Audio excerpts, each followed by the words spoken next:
Alhamdulillah, kembali kita berada di majelis Seman Al-Quran Al-Karim kita, Masjid Miftahul Falah. Sehat semuanya? Alhamdulillah, hari ini kita berada di hari-hari terakhir di bulan 12. Sebentar lagi kita akan memasuki bulan yang baru dan juga tahun baru. Kita doa dan berharap mudah-mudahan kita jauh lebih baik daripada sebelumnya. Amin ya rabbal alamin. Masih dalam seman Al-Quran Al-Karim, surat yang ke-28.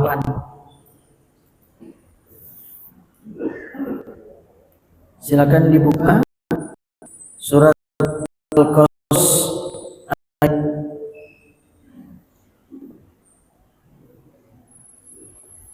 77. Silakan Pak Imam. Surat Al-Qasas ayat 77. أعوذ بالله من الشيطان الرجيم بسم الله الرحمن الرحيم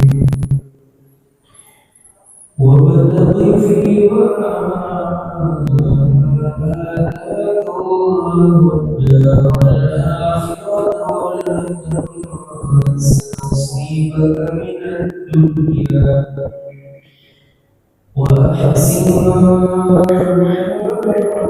أحسن الله إليك ولا تبغ الفساد في الأرض إن الله لا يحب المفسدين.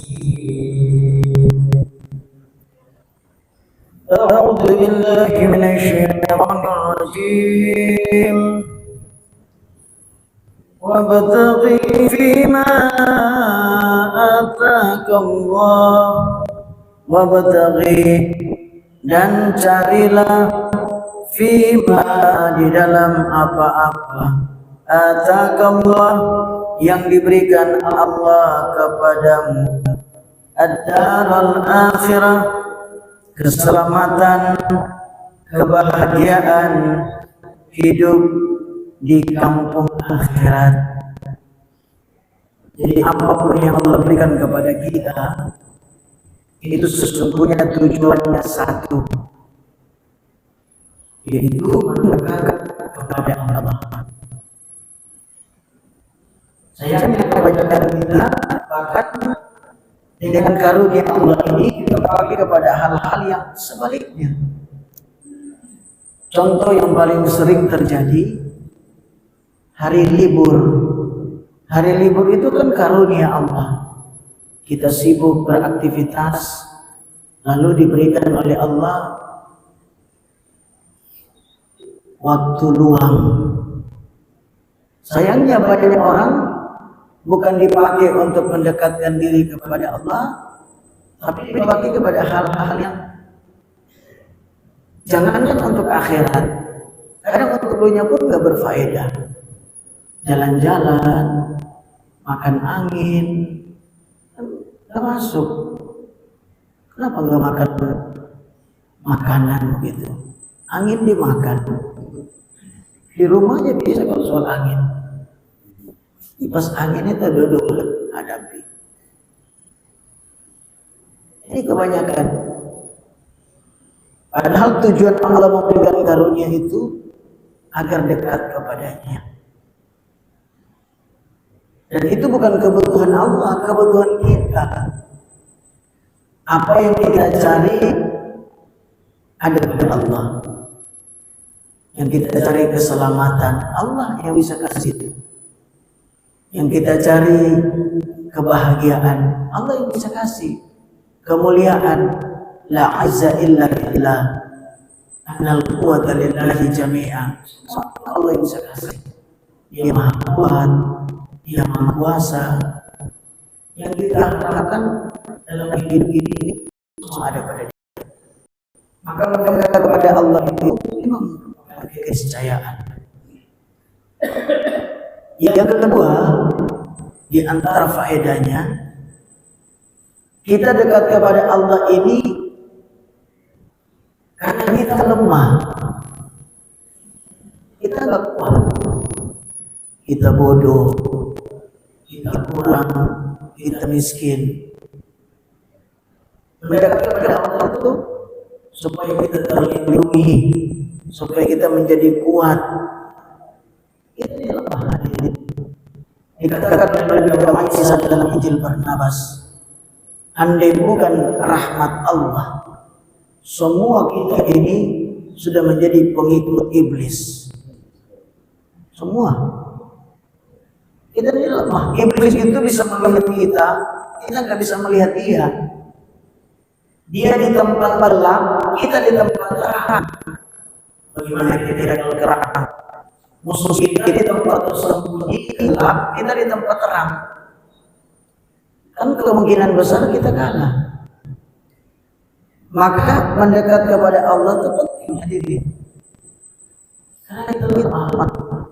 Yang ketiga, musuh kita banyak dan kuat. Ada iblis pada tentara, contohnya yang pada kepemimpinan namanya iblis. Ada namanya komunis, ada namanya Zionis, belum lagi is-is yang lain. Banyak. Jadi kalau kita nggak punya perlindungan, kita akan mendekat kepada yang maha kuat, habis itu. Musuh kita banyak, belum lagi di dunia yang merayu kita setiap saat. Dunia ini bahrul amik, lautan yang sangat dalam. Berapa banyak orang yang tenggelam di dalamnya, karam dan tidak bisa bangkit lagi. Kalau tidak ada pertolongan, kita akan kalah dari musuh-musuh kita. Yahudi, Nasrani, komunis, habis. Anda tahu gerakan kekacauan dunia akhir zaman ini, peperangan baik itu yang nampak maupun yang sembunyi-sembunyi, tujuannya cuma satu: antum tidak boleh masuk ke dalam surga, antum nggak boleh selamat. Pada zaman dulu, khosmani ikhtasamu fi rabbihim. Ini dua golongan, hak dan batil, baik dan buruk, benar dan salah. Ini dari dulu itu akan perang. Ini kutub yang berbeda, nggak bisa disatukan. Api dan air ini nggak bisa disatukan. Kalau analoginya begitu, nggak bisa. Jadi hak dan batil, iblis dan Nabi Adam ini nggak bisa satu. Abu Jahal sama Nabi Muhammad itu bisa satu. Fir'aun dan Nabi Musa itu bisa satu. Hanya orang-orang munafik, orang-orang yang tertipu saja yang ingin menyatukan baik dan buruk. Bisa. Mereka begini dari dulu sudah berbeda dan akan perang sampai kiamat. Urusan apa? Ikhtasamu fi rabbihim. Mereka perang urusan Tuhan. Urusan agama cuma nampaknya saja ekonomi, nampaknya saja politik, isi itu agama. Cuma kita saja lagi retorika, apa ini enggak ini. Saya kata siapa? Aku cek di dalamnya. Keluarnya saya begitu. Isinya tuh perang agama.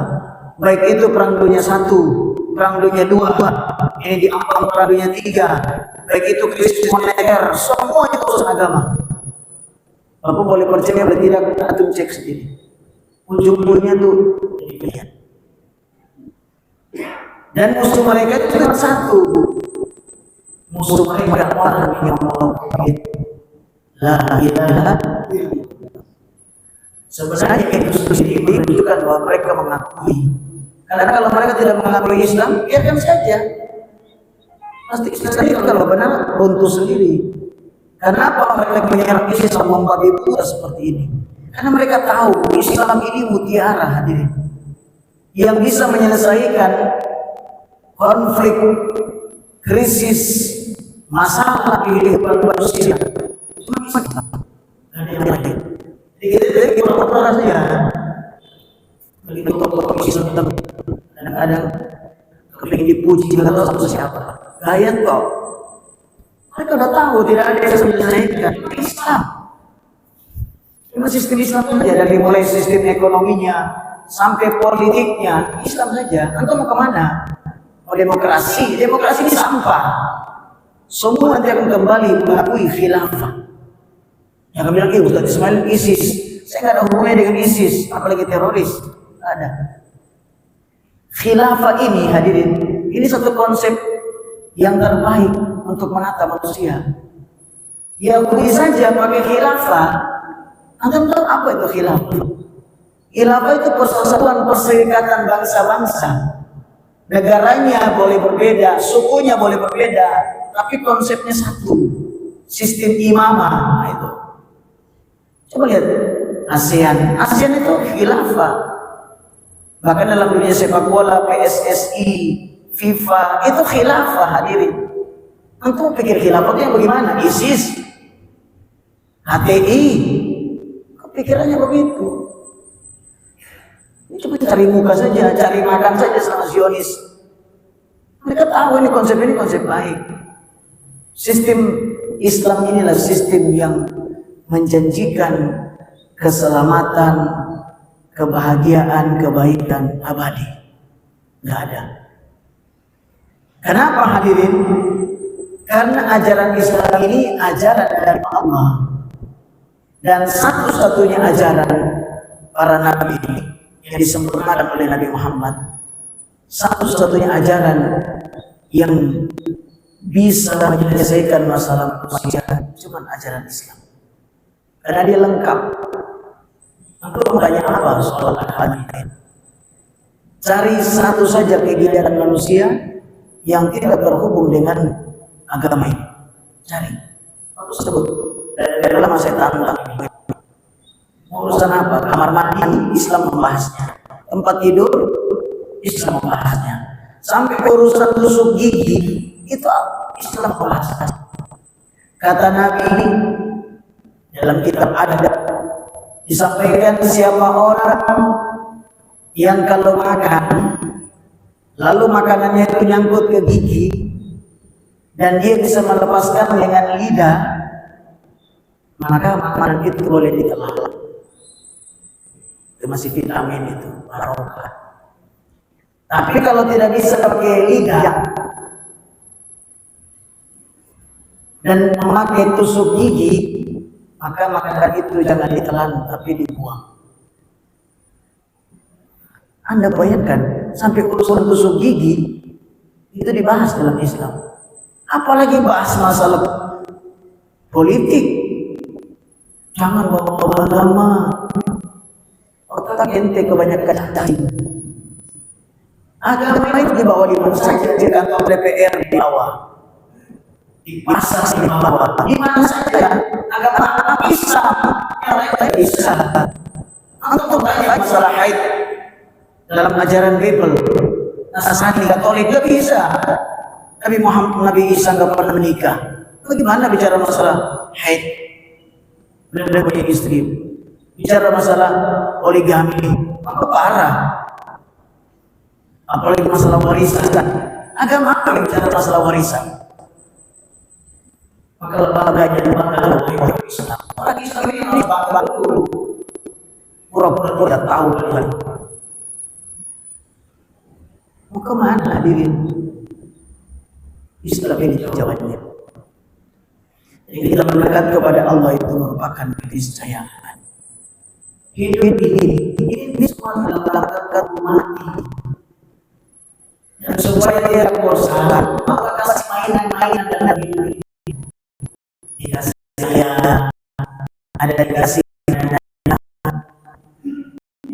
harta, ada dikasih kebun, ada dikasih mainannya jalan. Ini mainan toh, lahwat wala'ib, permainan dan sendiri. Maka mainan yang cantik, ini mainan toh, mainan toh apa? Hiasan seperti apa? Ini enggak aman, habis itu selesai. Berakhir.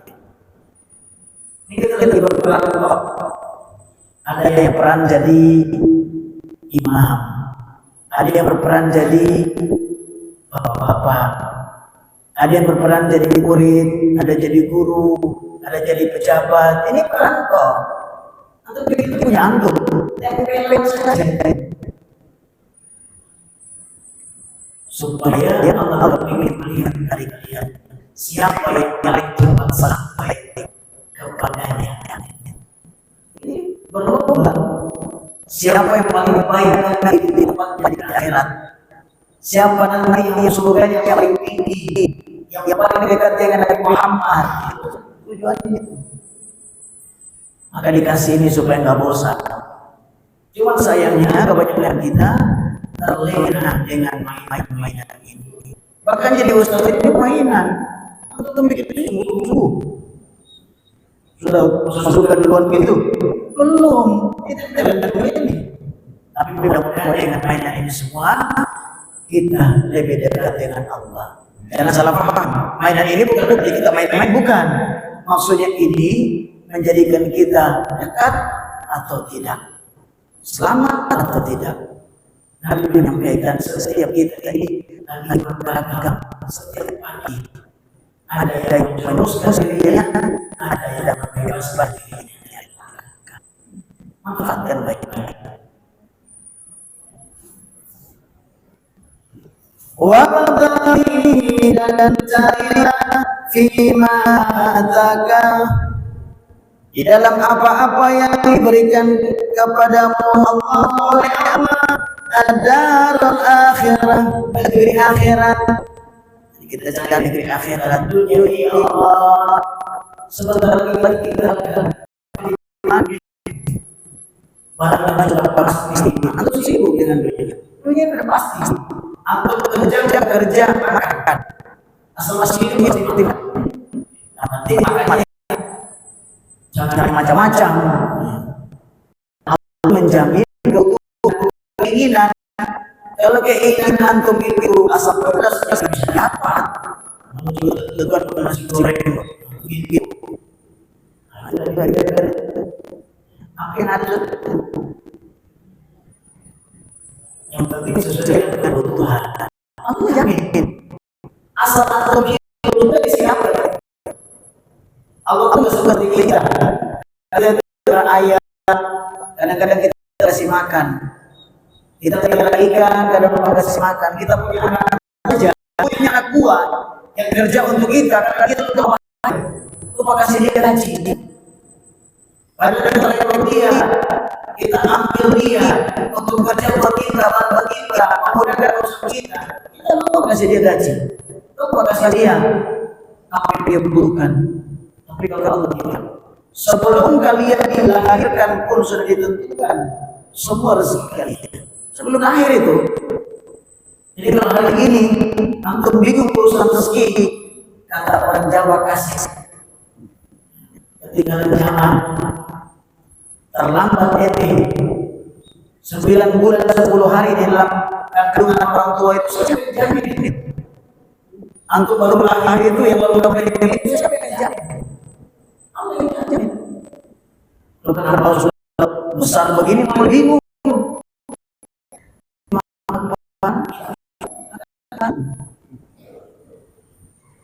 Dunia ini sudah dijamin, Allah sudah dijamin. Kita ini nggak bisa masyarakat. Kalau kita lihat ini nggak ada krisis, tapi krisis harus bangun listrik yang bulan-bulan masih bisa dibayar. Orang naik motor kita juga bisa naik, walaupun nggak punya kadang-kadang nebeng juga bisa. Ini berjalan biasa sakit. Apa yang kita takut kita risau? Ini urusan akhirat. Antum bisa pulang ini. Wahai orang Minang, wahai orang Kepri, rumah kalian itu di Minang dan di Kepri. Rumah antum itu di surga. Antum ini orang surga. Cuma kita orang di sini bisa pulang nggak ini?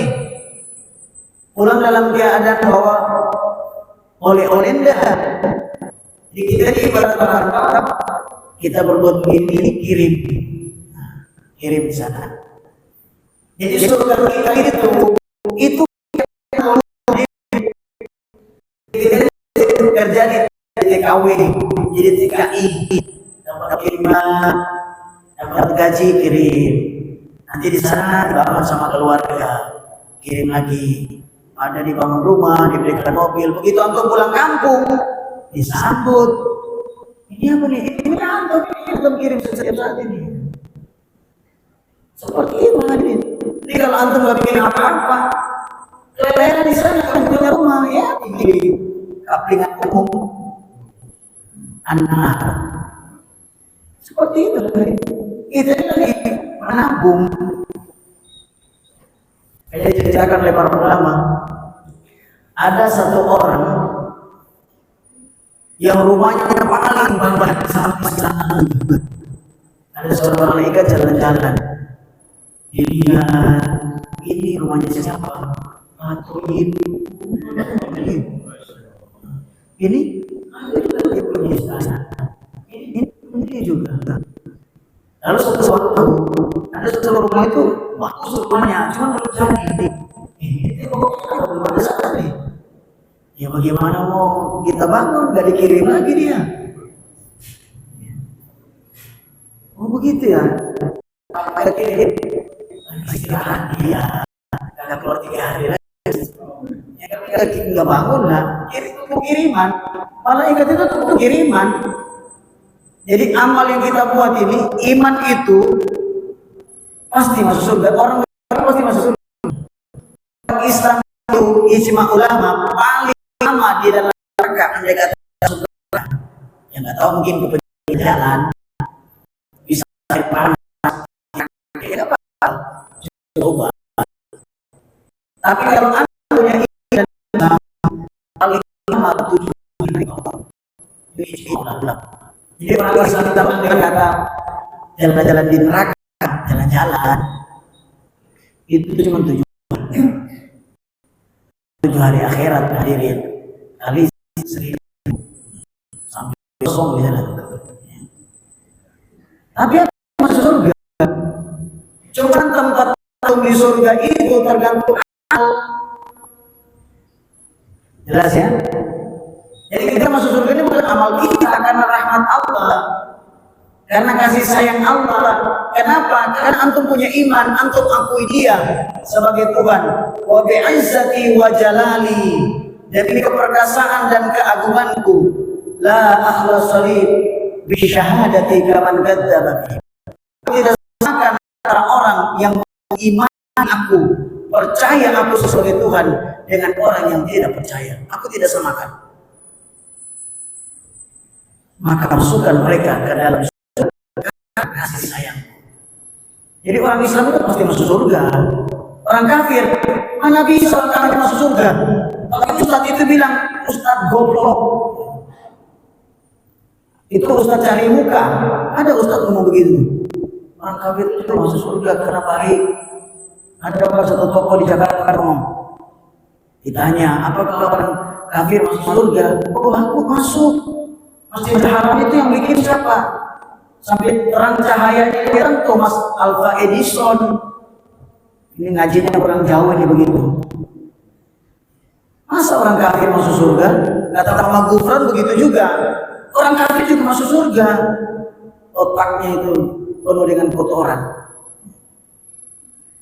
Antum menyalahi Al-Quran. Tapi kalau dia baik, dia dimuliakan di dunia. Karena kenapa? Kebaikannya itu bukan karena abadi, bukan karena Allah. Allah itu abadi. Allah itu langgeng. Allah itu kekal. Apapun yang tidak disandarkan kepada yang kekal batil. Jelas? Jelas ini? Mereka baik.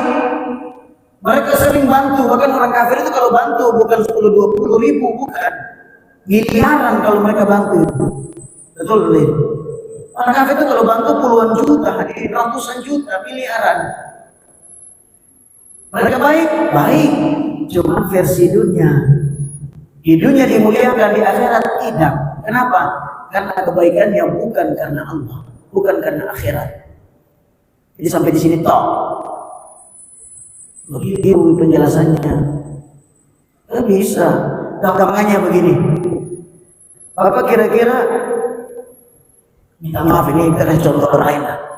Ada orang yang istrinya ini paling baik, sering kasih dia mobil, sering kasih dia rumah, mamanya pulang dari luar kota, hadiah laki-laki ini luar biasa, dikasih hadiah mobil, rumah baru, tapi dia selingkuh. Dia bawa laki-laki lain Senang nggak kira-kira laki-laki ini? Suami ini. Termasuk baiknya perempuan ini. Orang yang baik suka kasih-kasih, tapi cuma satu itu. Baiknya perempuan ini. Halo? Baik. Ya jelek lah, selingkuh. Antum baik, tapi antum menuhankan selain Allah. Apa itu? Kurang ajar tidak. Dikasih hidup, dikasih makan, tapi yang selesai sama ya Allah. Kok bisa? Orang baik itu orang yang vertikalnya hubungan dengan Allahnya baik dan hubungannya horizontalnya baik dengan sesama. Ini tidak cukup sholat saja yang harus juga zakat. Tapi apa gunanya zakat, sumbangan, sedekah kalau tidak karena Allah? Lillahi ta'alanya itu yang mahal. Imanan wahdisaban. Itu yang mahal hadirin. Jadi nggak ada ceritanya orang kafir masuk surga itu. Antum cari ayatnya di mana, hadisnya di mana, bahkan ijma ulamanya di mana, pendapat ulama, kecuali ulama setan. Kalau ulama yang asli ulama warasatul anbiya nggak ada pendapatnya itu orang kafir masuk surga itu. Kecuali orang kafir itu dia masuk Islam. Nah, begitu hadirin. Jadi mari hadirin, jangan sampai kita rugi. Dunia ini sementara saja, nggak lama hadirin. Paling lama hadirin seperti orang tua kita dulu, 80, 100, masih gitu kan, habis itu selesai. Tapi akhirat selama-lamanya. Maka orang-orang yang cerdas dan beriman, dia mementingkan yang abadi, yaitu akhirat. Wabtaghi fima ataka Allahu daral akhirah, dan carilah dalam apa-apa yang Allah berikan kepadamu daral akhirah, kehidupan akhirat. Ini nasihat seseorang dari kalangan Bani Israel kepada Qarun. Ini ayatnya berhubungan dengan yang di atas. Jadi Qarun ini orang yang kaya raya. Awalnya orang miskin sebenarnya, karena didoakan, yang meminta kepada Nabi Musa supaya mendoakannya, akhirnya jadi kaya. Tapi setelah kaya lupa. Lalu ada yang menegur dia, Qarun, jangan begitu modelmu. Itu kekayaan yang diberikan itu dari Allah. Jangan lupa, maka dinasihati oleh golongannya, oleh orang-orang yang soleh, sampai dikatakan kepadanya, la tafrah, janganlah engkau berbangga-bangga wahai Qarun, innallaha la yuhibbul farihin, sesungguhnya Allah tidak suka orang yang bangga, yang sombong. Dinasihati, jangan begitu.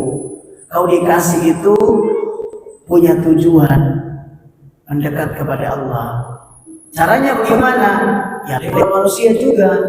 Kita dikasih kaya Pak, dikasih kaya. Caranya supaya dekat dengan Allah, harta kita berbagi kepada orang yang membutuhkan. Kita dikasih tenaga, berbagi kepada orang yang lemah. Kita dikasih ilmu, berbagi. Makanya ustadz itu, sedekah ustadz itu bukan bangun masjid. Sedekahnya ustadz itu adalah ilmu ini, ilmu. Jelas ya? Sedekahnya ustadz itu ilmu, ngajar. Mantan pesantren nggak ngajar, protes suka. Kebanyakan yang suka protes, kadang-kadang orang berilmu. Cuma ilmunya nggak ngajar. Sukanya cuma atau salahkan orang tua. Tapi nggak pernah buka majelis. Padahal sedekahnya ustadz situ, bukan jadi politikus. Makanya kalau ada seorang ustadz minta doa ke saya, ya ustadz tolong saya mau jadi acara, mau jadi gini, saya doakan terjadi. Saya mesti sama ustadz saya coba terjadi. Kenapa? Karena saya nggak mau.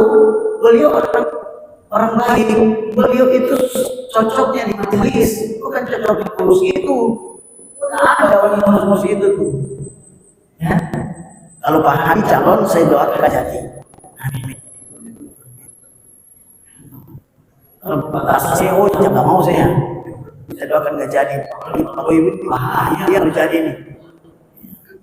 Pokoknya orang-orang soleh itu saya doakan gak boleh jadi. Kecuali orang soleh memang di bidangnya politik, saya doakan jadi. Jadi besok-besok kalau bapak-bapak, Pak Imam, Pak Takmir mau jadi caleg, jangan minta doa ke saya. Saya doakan gak jadi gitu. Karena sedekahnya Ustaz itu ilmunya hadirin. Sedekahnya orang kaya, hartanya itu masing-masing sudah punya jalan sendiri. Sedekahnya pejabat, keadilan, mengayomi masyarakat. Bukan umroh, ngapain itu umroh? Tugasnya pejabat itu dibanggakan bukan karena umrohnya. Ente nggak umroh nggak apa-apa. Yang penting bikin baik itu masyarakat. Mantap. Masuk surga lebih dulu. Betul. Ini pejabat masih kaya hafal Quran. Gak usah hafal Quran, Pak. Bapak tugasnya bikin senang masyarakat saja. Udah lebih daripada penghafal Quran. Kita ini semua ini punya tugas dalam hidup ini. Makanya kita cari cek sendiri. Saya tugasnya apa sebenarnya? Lihat, masing-masing punya tugas. Nah, tugas itu hubungannya dengan karunia. Tugas kita sesuai dengan karunia Allah. Jadi makanya begitu dapat karunia, aja ngomong karunia itu. Ini dapat uang. Saya sering Pak, kalau dapat uang besar itu, saya sering pikirin uang ini mau kemana lagi nih? Karena kebutuhan saya nggak segini. Ternyata pasti ada. Kalau sudah dapat begitu, ada saja. Ustaz, bisa pinjam uang berapa? 3 juta. Pas 3 juta dari petasan. Saya kasih langsung. Oh ini lewat kok ini. Saya betul itu pernah itu. Petasan saya 3 juta. Ternyata punya orang. Cuma lewat kok. Karena ada kebutuhan ini, ada ini. Nah, jadi kita kadang-kadang itu bukan uang kita. Cuman kita salah paham. Dipikir dikasih itu kita totokan diri, jangan salah paham. Aku disuruh mendekat kepada Allah dengan karunia tadi. Jadi itu bukan untuk main, bukan untuk gaya-gayaan, bukan. Antum dikasih jadi pejabat, seakan-akan Allah ngomong, Prabowo, ini loh saya kasih kau jadi presiden, bikin baik ini Indonesia. Begitu, Prabowo. Bukan untuk gaya, bukan untuk baik sama Donald Trump. Kejauhan Mas. Ini Indonesia bikin baik dulu. Kalau sudah baik Indonesia, baru kita melangkah ke ASEAN. Nah, begitu. Kalau ASEAN sudah bagus, melangkah lebih jauh lagi regional Asia. Begitu. Ini langsung main pusat. Ngapain Donald Trump itu? Jelas ya. Jadi masing-masing kita tuh punya peran. Ada peran tingkat institusi paling kecil, kepala keluarga. Ada orang itu Allah berikan kelebihan sampai punya kemampuan mengatur tingkat RT. Ada sampai RW, kelurahan. Masing-masing kita nih. Kita cuma saya ini sebatas cuma kepala keluarga. Antum jangan gaya-gaya. Kalau naik lebih daripada itu, pasti tidak manfaat. Kalau orang itu kapasitasnya, orang itu makomnya cuma tingkat RT, begitu dia naik sedikit RW, pasti batil. Karena bukan makomnya. Kita harus tahu makom, tahu kedudukan kita. Ini dalam ilmu hakikat bisa dibuka ini. Guru-guru itu udah tahu. Ini murid ini tugasnya ke sini. Ini makomnya di sini. Udah tahu. Kita belajar itu guru itu berdeteksi. Oh ini cocok apa? Ini cocok ngajar. Ada ustadz itu yang bahkan cuma bisa doa. Disuruh saja tidak bisa tidak mampu. Dia cuma doa. Ada jadi nabi. Seperti Ustaz Salahuddin itu cuma datang main-main pekan itu, main tusuk-tusuk itu tugasnya ada lagi. Jadi bukan Ustaz itu bukan semuanya ngajar, bukan. Para nabi juga begitu, beda-beda tugas mereka macam-macam. Dan kelasnya beda-beda. Nabi itu ada 124.000. Tugas beda-beda, makamnya beda-beda. Dan para ulama menyampaikan sampai sekarang masih ada. Cuma namanya ulama, bukan nabi. Sampai sekarang jumlahnya tetap 124.000. Cuma kita tahu sekarang siapa nih? Jangan-jangan batasan ini kita nggak tahu. Jangan-jangan Pak Imam kita nggak tahu. Setiap zaman itu ada ulama kita. Karena kalau nggak ada mereka, dunia ini sudah selesai. Dunia ini hadirin masih ada karena ada mereka itu orang soleh. Mereka ini kalau zaman dulu disebut dengan Nabi. Dialah payung alam raya. Makanya Allah katakan, wa ma'ana Allah liyu'adzibahum wa anta fihim. Tidaklah mereka diazab kalau engkau ada di situ. Jadi para nabi itu jaminan keamanan. Keberadaan orang soleh itu bukan saja ilmunya, adanya mereka itu bala itu nggak bisa turun. Itu rahasianya, Pak. Makanya ulama itu jangan disakiti, jangan. Ulama itu jangan sampai dihadik, dipersekusi, jangan. Kalian belum tahu rahasianya. Ulama itu luar biasa. Mereka lewat saja, berjalan saja di satu kampung itu berkah. Mereka lewat di satu kuburan saja, itu 40 hari. Kuburan itu tidak diadab oleh Allah. Lewat itu. Kamu pikir ulama itu main-main? Kekasih Allah hadirin. Kita ini cuma bergantung kepada Allah lewat mereka itu. Allah sudah pasang mereka itu. Dan tugas mereka itu gak main-main, bukan saja ngajar. Setiap hari istighfar kepada umat. Berdoa, ya Allah, umatku, ya Allah, umatku. Ada yang risau kepada umat satu RT, itulah Nabi di tingkat RT. Ada yang risau sampai kepada tingkat negara. Ada ulama yang menjaga negara ini. Mereka ada di situ menjadikan negara ini betul thayyibatun rabbun ghafurun. Begitu mereka dikeluarkan macam-macam caranya, bala turun. Bala itu Pak, tiap hari sudah siap. Cuman ada yang menjaga payungnya. Jadi bala itu tiap hari ada. Begitu bocor langsung seperti lapisan ozon itu di gambarannya. Bumi ini nggak aman. Antum tahu bumi ini setiap saat itu berpotensi untuk hancur. Material-material besar raksasa itu, bintang-bintang raksasa itu akan menghampiri bumi. Tapi kenapa tidak bisa sampai? Ada atmosfer, ada penjaga, dijaga oleh diri. Itulah tugasnya para wali. Begitu meninggal, makanya wali itu kalau meninggal langsung diganti, ada penggantinya. Kalau tidak ada goncang. Ini dalam dunia sosok bisa dibahas. Karena bocor, seperti lapisan bocor, tembus gitu. Makanya kalau setiap tempat itu air mulai susah, atau kalaupun air turun tapi banjir, itu kurangnya. Mungkin persoalan ulama di situ. Ulama ditarik dulu. Setiap Allah ingin menyiksa satu kaum, ulamanya disuruh pergi, nabinya disuruh pergi. Allah perhitungkan membuat perhitungan dari kaum Tsamud. Nabi Shu'aib disuruh keluar. Nabi Hud disuruh keluar ketika Quran dianggap. Nabi Nuh disuruh naik kapal. Diselamatkan dulu hadirin. Nabinya dan orang-orangnya. Makanya jangan putus hubungan dengan para ulama, berjamaahlah dengan mereka karena mereka akan jaminan keamanan. Ini rahasia-rahasia kehidupan yang kadang-kadang kita lalai. Kita pikir ulama tuh gitu-gitu aja. Antum nggak tahu rahasianya. Luar biasa penting keberadaan orang soleh, para ulama di tengah-tengah umat ini. Maka dinasihati kepada kaum agar jangan dari hartamu, karena sesungguhnya hartamu itu punya tujuan, yaitu untuk kemaslahatan yang lainnya.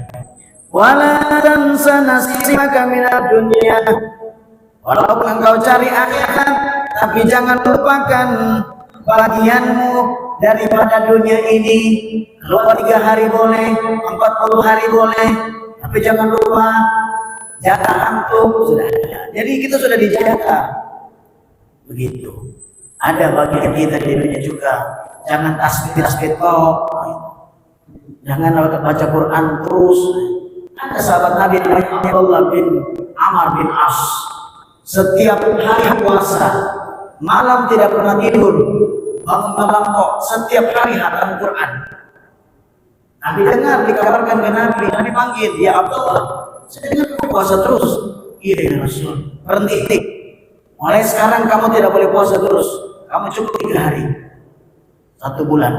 Yaumul Bid, ya Rasul kurang betul, gak bisa. Nabi suruh jangan, kasihan.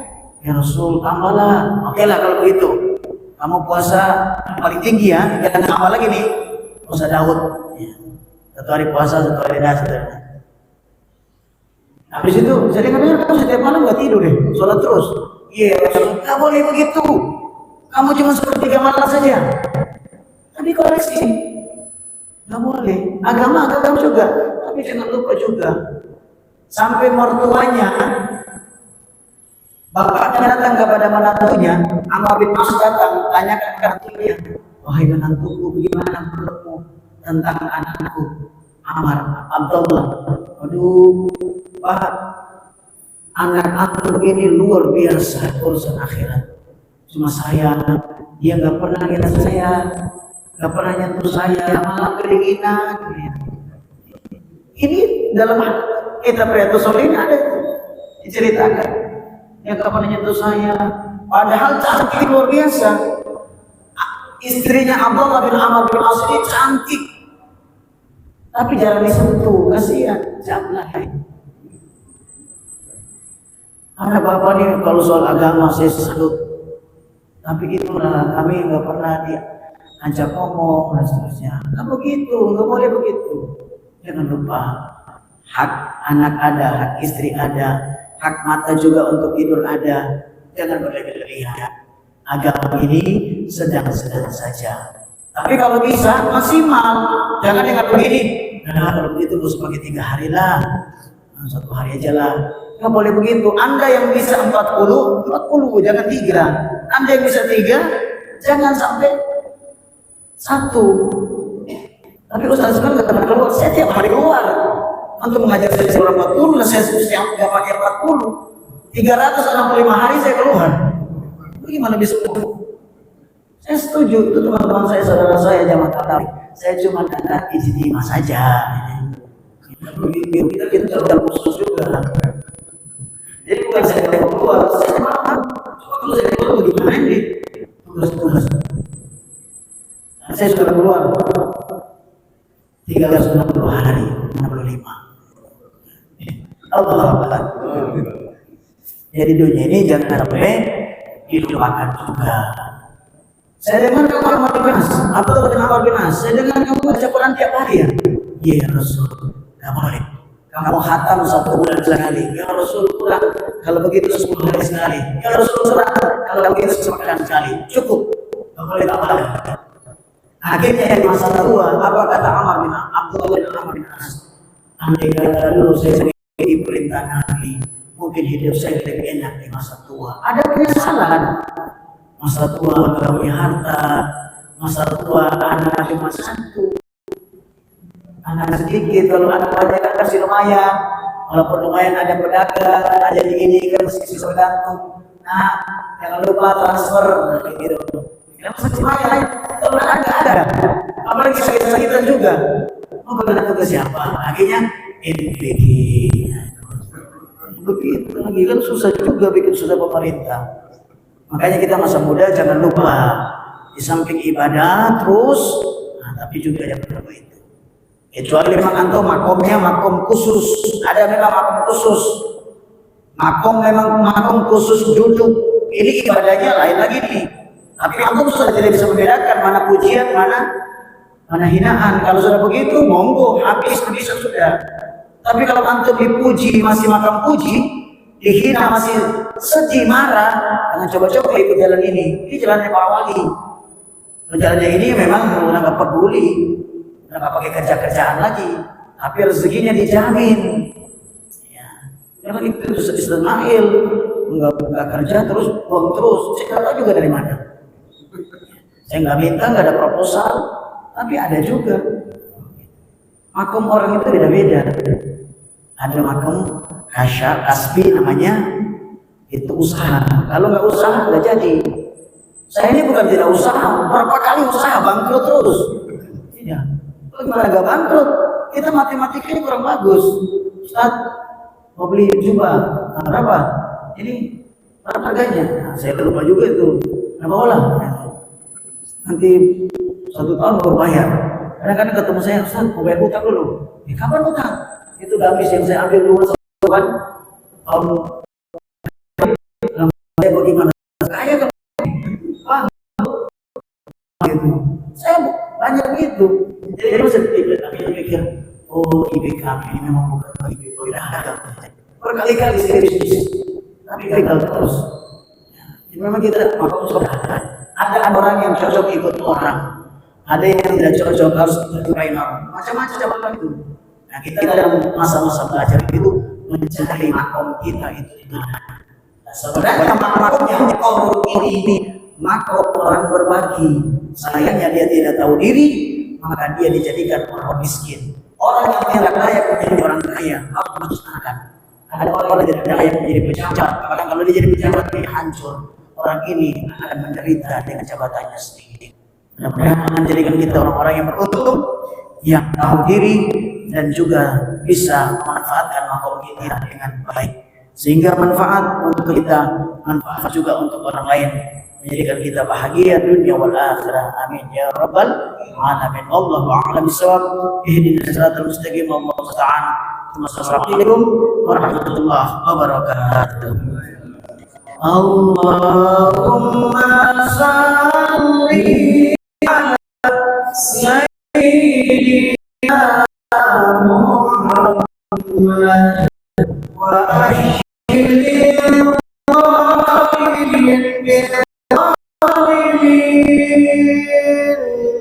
Allahumma salli ala sayyidina Muhammad wa akhiril zalimin bil-zalimin wa akhrijna min bainihim salimin ya Allah wa ala alihi wa sahbihi ajma'in.